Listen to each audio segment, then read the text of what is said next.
आजादी के बाद भारत के राजनीतिक इतिहास में कांसीराम एक ऐसा नाम है जिन्होंने अपनी पूरी जिंदगी को बहुजन समाज के सामाजिक, राजनीतिक और आर्थिक उत्थान के लिए होम कर दिया।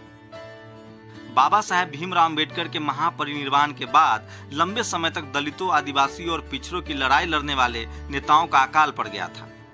ये 60 और 70 के दशक का वो दौर था जब अंबेडकर के आंदोलन को दफन करने की साजिश रची जा रही थी।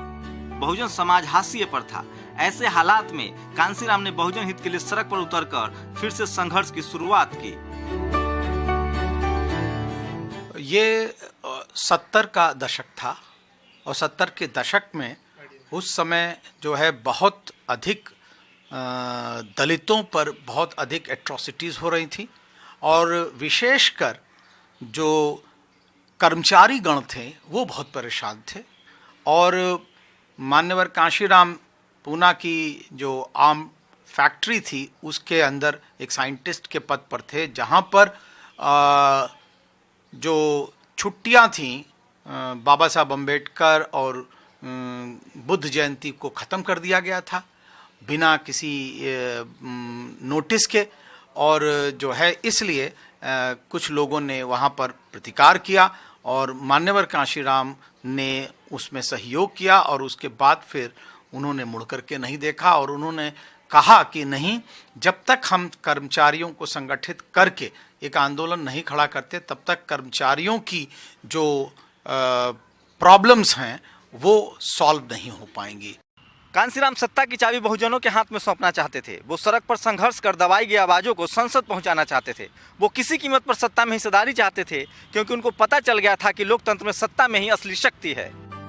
कांसीराम का जन्म 15 मार्च 1934 को पंजाब के रोपड़ जिले में हुआ था। कांसीराम के पिता का नाम एस हरि सिंह और मां का नाम बिशन कौर था। कांसीराम साइंस ग्रेजुएट थे और defence research and development organisation यानी DRDO में नौकरी करते थे। नौकरी के दौरान ही अंबेडकर जयंती मनाने को लेकर उनका विवाद हुआ और उन्होंने साल 1971 में आराम की जिंदगी छोड़कर सड़क पर संघर्ष के लिए नौकरी छोड़ दी। अब कांसीराम जी के पास पूरा आसमान था, लेकिन चुनौती भी उतनी ही बड़ी थी क्योंकि उन्हें पूरा देश नापना था, शोषित लोगों को जगाना था। सबसे बड़ी बात जो उनके सामने आई कि लोग चेतना युक्त नहीं थे। दलितों के अंदर चेतना नहीं थी कि वास्तविकता में संगठित हो करके वह अपने प्रॉब्लम्स को सॉल्व कर सकते हैं। दूसरी जो सबसे बड़ी प्रॉब्लम थी वो थी पैसे की। उनके पास इतने पैसे नहीं थे जिससे कि आंदोलन चलाया जा सके। और तीसरी बात जो थी वो विश्वसनीयता थी, जो कि उस समय के लीडरों के पास नहीं थी। और लीडर पैसा जमा तो करते थे लेकिन वो खुद खा जाते थे और इसलिए आंदोलन आगे नहीं बढ़ पा रहा था।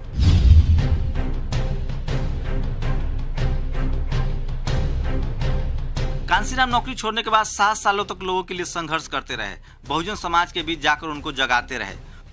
उन्होंने साल 1978 में वाम सेव का गठन किया और दलितों, आदिवासी, पिछड़े और अल्पसंख्यकों से एक साथ आने की अपील की। उन्होंने सरकारी नौकरी करने वाले दलितों और शोषित समाज के लोगों से एक निश्चित धनराशि समाज के हित के लिए संघर्ष में देने की अपील की। कांसीराम का कारवा बनना शुरू हो चुका था। साल 1981 में उन्होंने दलित शोषित संघर्ष समाज समिति की स्थापना की, जिसके बाद DS4 के जरिए उन्होंने दलितों को संगठित किया और 14 अप्रैल 1984 में BSP यानी बहुजन समाज पार्टी की स्थापना की। कांसीराम को बाबा साहेब के सत्ता ही सभी तालों की चाबी है के सिद्धांत पर पूरा भरोसा था। सबसे बड़ा प्रयोग मान्यवर कांशीराम का था कि संवैधानिक धरातल पर प्रजातंत्र में विश्वास, और वह ये चाहते थे कि जो प्रजातंत्र में हक दिए गए हैं दलितों को, पिछड़ों को, अक़लियतों को जो हक दिए गए हैं उसके आधार पर एक आंदोलन बन सकता है। और इसीलिए उन्होंने नारे दिए, वोट से लेंगे PM CM, आरक्षण से लेंगे SPDM, जिसकी जितनी संख्या भारी उसकी उतनी भागीदारी। और उसके बाद उन्होंने कहा कि जो पॉलिटिकल पावर है दैट इज मास्टर की, वह एक गुरु किल्ली है जिसके द्वारा दलित अपने जितने भी द्वार बंद हैं उनको खोल सकते हैं। तो यहां से सत्ता की ताकत को उन्होंने पहचाना। 1 vote 1 value, one man one vote one value, इसकी जो उन्होंने धारणा थी इसको ग्रासरूट पर लागू किया और उसके बाद एक बड़ा नारा दिया 1585 का, जिसके अंदर 85 लोग वो थे जो मनुवादियों का विरोध कर रहे थे। बहुजन का नारा दिया जिसमें schedule caste, schedule tribe, backward classes और माइनॉरिटीज, कन्वर्टेड माइनॉरिटीज को जोड़ करके एक 85% का युग्म बनाया। कांशीराम साइकिल से पूरा देश नाप रहे थे। कांशीराम जी है साथ साथ, सारे मिलके चलो रे, सारे मिलके चलो, सारे मिलके चलो रे, सारे मिलके चलो। वो बहुजन समाज के अंदर राजनीतिक जागरूकता के लिए रोज कई सभाएं करते, लोगों को उनके अधिकार के बारे में बताते। लेकिन ये सफर आसान नहीं था। राजनीतिक सफर की शुरुआत में उन्हें तकलीफों के समंदर से गुजरना पड़ा। कई मील उन्हें पैदल चलना पड़ता। साइकिल चलाते चलाते वो बेतहासा थक जाते। कई बार तो ऐसा होता था कि भूखे पेट ही सो जाना पड़ता था। लेकिन ये वो तकलीफें थी जो दिखाई पड़ती थी। कांशीराम इन तकलीफों के साथ साथ मानसिक तौर पर भी बड़ी लड़ाई लड़ रहे थे। उन्होंने परिवार को त्यागने का संकल्प ले लिया था। समाज को अपना जीवन देने के लिए घर परिवार से नाता तोड़ लिया था। वो अपनी एक बहन की मौत और दूसरी बहन की शादी पर भी घर नहीं गए। यही नहीं, पिता के अंतिम संस्कार में भी शामिल नहीं हुए। एक बार कांशीराम की मां उन्हें वापस लेने के लिए पुणे आई, लेकिन उन्होंने लोगों की भलाई के लिए मां की ममता को भी ठुकरा दिया। मुझे लगता है कि मान्यवर कांशीराम जो है वो एक योगदान था समूह का। सामूहिक नेतृत्व जब सामने आता है, जब मिलकर के आंदोलन करता है, तो वह एक व्यक्ति को जन्म देता है जो मान्यवर कांशीराम। लेकिन मान्यवर कांशीराम तब बनते हैं जब वह स्वयं अपने त्याग की बात करते हैं। उन्होंने अपना परिवार त्यागा। उन्होंने कहा कि मैं कोई परिवार नहीं रखूंगा, यानी कि शादी नहीं करी। उन्होंने कहा मैं कोई बैंक बैलेंस नहीं रखूंगा।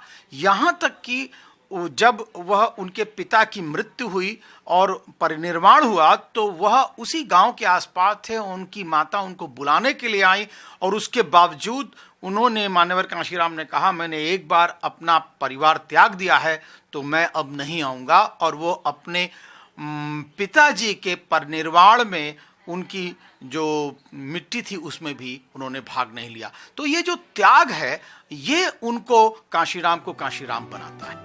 कांशीराम लगातार 20 सालों से राजनीतिक जमीन तैयार करने में लगे थे। अब समय आ गया था कि वो बड़ा राजनीतिक फैसला करे और उन्होंने किया भी। साल 1981 में वो इलाहाबाद संसदीय सीट से बीपी सिंह के खिलाफ लोकसभा चुनाव के लिए मैदान में कूदे। चुनाव में वो भले ही हार गए थे, लेकिन पूरा देश उन्हें नेता मान चुका था।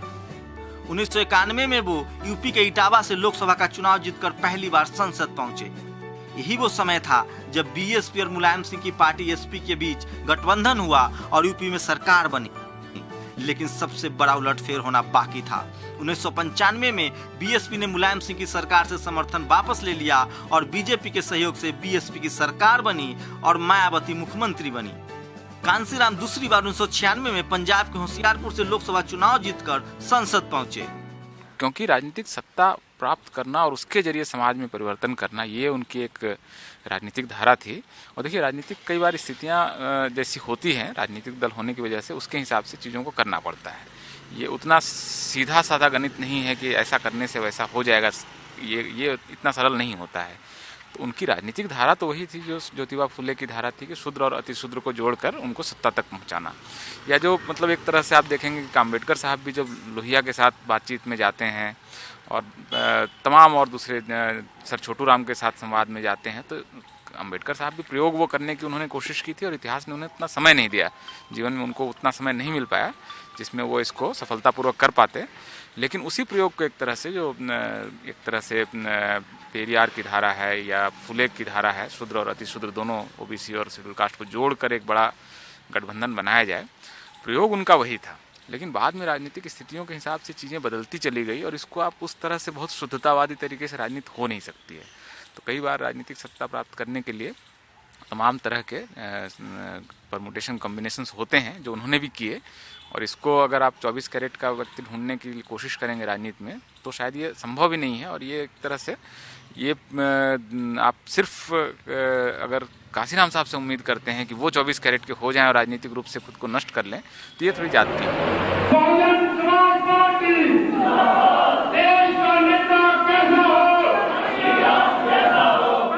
कांशीराम ने राजनीति को नया रूप दिया। राजनीति में कई तरह के प्रयोग उन्होंने किए। कांशीराम जानते थे कि वो आर्थिक रूप से मजबूत सवर्ण समाज से राजनीतिक सत्ता में भागीदारी मांग रहे हैं, जो आसान नहीं है। इसके लिए उन्होंने बीपी सिंह के खिलाफ चुनाव लड़ने के दौरान वोट के साथ नोट का नारा दिया। लोगों से अपील करते हुए कहा कि आप वोट तो बाद में दीजिएगा, पहले नोट दीजिए। चुनाव प्रचार के लिए भी उन्होंने नायाब तरीका निकाला और दीवारों पर चुनाव चिन्ह की बड़ी बड़ी तस्वीरें बनवाई। ये पहला मौका था जब पोस्टर बैनर की जगह दीवारों पर चुनाव चिन्ह बनाए गए थे और नारों से दीवारें रंगीन हुई थी। कांशीराम सिर्फ दलितों के नेता नहीं थे, ओबीसी आरक्षण लागू करने के लिए सबसे ज्यादा दबाव उन्होंने बीपी सिंह पर डाला था। देखिए, राजनीति का उनका सबसे बड़ा प्रयोग जो था वो असल में देखिए एक इस आत्मविश्वास के साथ उन्होंने शुरू किया कि जो इस देश का शेड्यूल कास्ट है वो हमारे साथ है, यहाँ से उन्होंने शुरू किया। और उसके बाद आप देखेंगे कि मंडल कमीशन लागू करने के लिए जो ओबीसी का सवाल था, लगभग उन्होंने 500 अलग अलग जगहों पर रैलियां की। तो शेड्यूल कास्ट के पूरे समर्थन के विश्वास के साथ राजनीति को शुरू करना और उसके बाद उसमें ओबीसी और माइनॉरिटीज को जोड़ना। जो बामसेफ उनका अगर आप देखें तो बामसेफ बना रहे हैं तो उसमें जो बैकवर्ड क्लासेस हैं माइनॉरिटीज को जोड़कर एक राजनीतिक रूप से संगठित करने की उन्होंने कोशिश की। बुनियादी राजनीति कांशीराम साहब की यही है कि शेड्यूल कास्ट, बैकवर्ड और माइनॉरिटीज और तमाम जो वंचित तबके हैं उनको जोड़कर ब्राह्मणवाद के खिलाफ एक बड़ी गोलबंदी खड़ा करना, उनकी राजनीति यही है। बाद में राजनीतिक स्थितियां जैसी हुई उसके हिसाब से उन्होंने चीज़ों को बदला। तो आप देखेंगे तो कांशीराम साहब ने जो सबसे बड़ा प्रयोग किया वो इन जातियों को राजनीतिक सत्ता तक पहुंचाने के लिए गठबंधन के प्रयोग क्या क्या हो सकते हैं, ये प्रयोग उन्होंने करने की कोशिश की। तो सबसे बड़ा प्रयोग तो उनका ये है। इसके अलावा कम स्रोत से, बड़े कॉरपोरेट सपोर्ट के बगैर कैसे एक आदमी एक वोट, इस तरह के जो नारे, लोगों को जोड़ना, लोगों से समर्थन लेना, लोगों के घर में जाना, देश भर में साइकिल यात्रा निकालना, तो ये सारे जो प्रयोग थे ये भारतीय राजनीति के सबसे बड़े प्रयोग हैं। और इस वजह से वो देश की तीसरी सबसे बड़ी पार्टी बना पाते हैं, जबकि पीछे उनका कोई वंशवाद का कोई ताकत नहीं है, कोई बड़ी जाति की ताकत नहीं है, कोई कॉरपोरेट पैसा नहीं है। इसके बावजूद वो इतना बड़ा प्रयोग कर पाते हैं। तो ये उसमें टूल्स उन्होंने जो इस्तेमाल किए वो दरअसल अध्ययन किए जाने चाहिए। और एक उनका प्रयोग मीडिया के क्षेत्र में भी था कि वो लगातार ये कह रहे थे कि जो देश का मीडिया है वो इन तबकों के हित में नहीं है। तो उन्होंने अपना मीडिया खड़ा करने की भी लगातार वो कोशिश कर रहे हैं और लगातार वो एक से ज़्यादा पत्र पत्रिकाएँ निकालते रहे लगातार। तो एक तरह से अपना मीडिया खड़ा करना, अपने लोगों तक संवाद खुद करने की ताकत विकसित करना और उसके जरिए लोगों तक पहुंचना, ये कुल मिलाकर एक बड़ा प्रयोग अगर आप देखेंगे तो मीडिया के क्षेत्र में भी है। तो कम संसाधनों से राजनीति करना और उन तबकों को जोड़ना जिनकी कोई राजनीतिक सत्ता नहीं रही है और अपना मीडिया खड़ा करना और उसके जरिए लोगों से संवाद करना, ये सब कुछ बहुत बड़े प्रयोग हैं जिसकी वजह से कांशीराम साहब को लंबे समय तक याद किया जाएगा। और उनके योगदान को कोई भी व्यक्ति, उनका विरोधी भी हो, प्रचंड विरोधी भी हो, तो भी नकार नहीं सकता है कि कांशीराम साहब ने राजनीति में बड़े प्रयोग नहीं किए, ये उनका विरोधी भी नहीं कह सकता है। तो सबसे बड़े प्रयोग करने की वजह से इस देश के सबसे बड़े राजनीतिक प्रयोग करने वाले व्यक्ति के रूप में मैं कांशीराम साहब को देखता हूँ। कांशीराम ने सार्वजनिक तौर पर घोषणा कर कुमारी मायावती को अपना उत्तराधिकारी घोषित कर दिया। उनकी राजनीतिक सक्रियता लगातार बनी रही, लेकिन उम्र के इस पड़ाव पर वह सेहत की वजह से कुछ कमजोर पड़ने लगे थे। उनकी तबीयत खराब रहने लगी थी। 2003 में लकवाग्रस्त होने के बाद वो सक्रिय राजनीति से दूर चले गए और फिर 9 अक्टूबर 2006 को दिल्ली में उनका निधन हो गया। पूरी दुनिया में राजनीतिक, सामाजिक और आर्थिक समानता की लड़ाई में जिन लोगों का नाम आता है उसमें कांशीराम का नाम सम्मान से लिया जाता है। देश कांशीराम को एक महान नेता, पॉलिटिकल फिलोसोफर और उससे बढ़कर समाज सुधारक के रूप में याद करता है। देश उनके इस योगदान और कुर्बानी के लिए सदा आभारी रहेगा।